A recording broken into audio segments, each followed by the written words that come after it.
So guys, karon wala man mi nag-date ni husband kagabi for Valentine's Day dinner na mo nga gisabot kay lagi day wala lagi siya katulog day. Ana pug ko gitagana mo mag flowers, okay lang ko dili ta mag-date.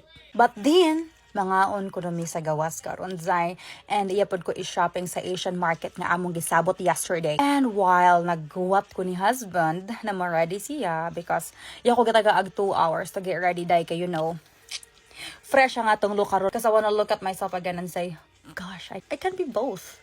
I can be boyish, I can be girly girl, I can be both Zai. And to answer Ate Chris's question, ana siya nga, Inday, is he kuripot? It seems like he is. Ate Chris, to answer your question, since you called me Inday respectfully, I'm gonna answer you respectfully as well because I think you are just really curious, no? My husband is kuripot. Joke lang. No.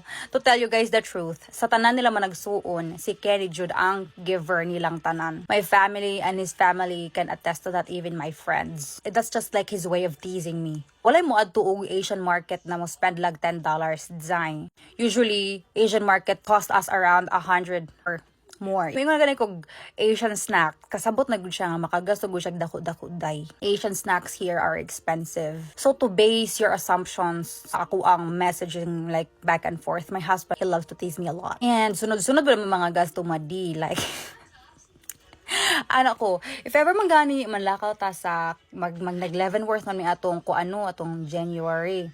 Anak ko ni husband, if ever magani mga adto ta, still ko mga yung Valentine's gift, anything, mga ingana na haladay kay nagsabot taman pod mi day na mga tubig Pilipinas. So need jud na mo magtipid, but my husband is not kuripot jud. Pobre ra siya tuoday. Yes, my husband's poor. We're poor here in America. We're not rich, no?